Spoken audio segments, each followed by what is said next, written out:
What's up, world? Real here. Um, Currently, I'm on the corner of Broadway and 16th Street, or 16th Street and Broadway, however you want to look at it. But I'm at the Urban League.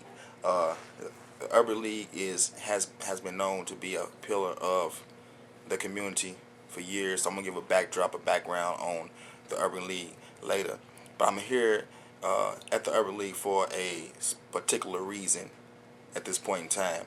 Um, I think a lot of times black men aren't represented in the best of lights. Just like I had a little piece on Prophet, how, you know what I'm saying, people believe that rappers aren't intelligent in their conversation. Well, I showed you something that was contrary to that in that Prophet piece. Also, I feel that black men aren't represented to the best of our quality as well. So being that I am a black man, I take it upon myself the responsibility to show you different. That there are positive black males out here doing a good thing, but not only that, there are some positive black males out here that has been through some crisis within their lives, messed up, made bad decisions, but was able to recognize the error in their ways, turn their life around. Now they themselves are pillars to the community. They are being a utility to their immediate environment. And that's what positivity and progress is all about. So again, this is 2009. I'm here at the Urban League, about ready to show y'all what many would consider to be a phenomenon, a positive black male. Check this out. It's an office door right there. It's probably got an office. Okay.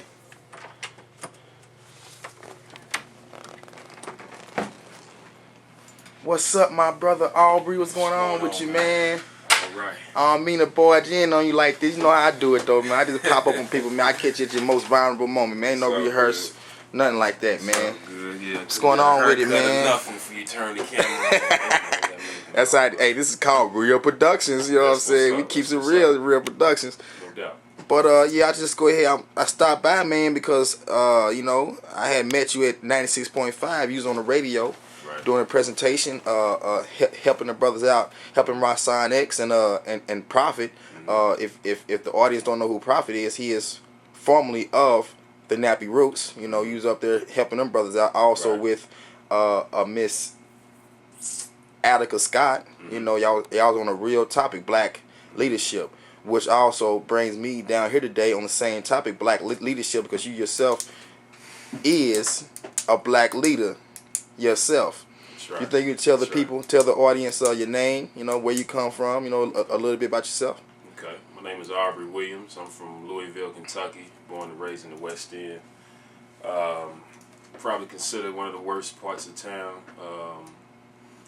Raised by a single mother. She raised two boys, myself, and have an older brother, 8 years older than me.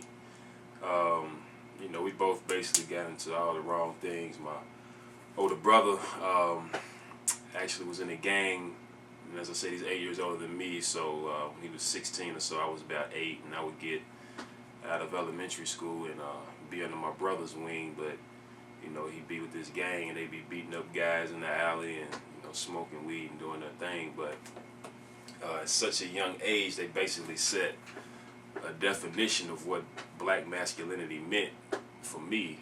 At such a young age, they basically set a definition of what black masculinity meant. At such a young age, they basically set a definition of what black masculinity meant. At such a young age, they basically set a definition of what black masculinity meant for me, because they were my role models. Not just them, but for the most part, every other brother in my neighborhood resembled those characteristics: gangster, hard, cool, player, thug, etc. And so for me, that's what black manhood meant. My environment defined me. They defined how I saw the educational system. They defined how I saw myself. They defined how I saw women. Unfortunately, man, most black males are coming up with that experience. We don't have strong male figures in our home to teach us the true definition of manhood, and so we learned that knocking that dude down the street makes you a man, or not being afraid to pull the trigger makes you a man, or not being afraid to get out here on the block and get some money makes you a man. And so, ninth grade, I was attending like one of the best schools in the city, Mill High School. I was playing quarterback for the freshman football team, point guard for the basketball team. At the same time, and I was dealing with some low self-esteem. Dark skin hasn't always been cool. Couldn't really get the girlfriend I wanted. Didn't really have, I guess the support that I really needed from my parents. I had decent parents, but it was a critical time for me. My best friend was trying to get me on the block, man, to hustle.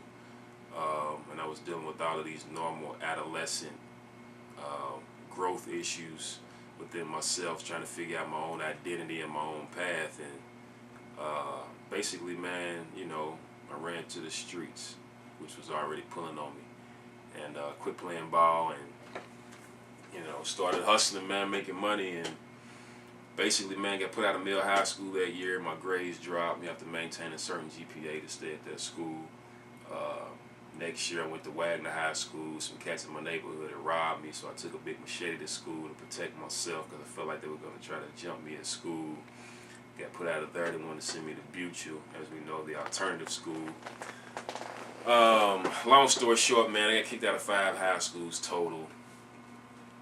Started getting incarcerated in the 8th grade, actually, for, petty theft. And then eventually, once I got into the drug game, I was being incarcerated for guns, drugs, assault, you name it. 17, man, my girlfriend got pregnant. And basically that's when reality hit me, like, yo, you hustling for tennis shoe money, you throwing your money away as quick as you get it. So I started stacking to, make sure my daughter could eat, man. And my thoughts at that time should have been, focus on school, get a job, do something more constructive to take care of this child. But, being that I was already in the streets real tough and my mind frame was stuck in the streets, I basically said, okay, stop throwing your money when it's stacked. So, at 17, man, at that point I was making anywhere from $700 to $1,500 a day.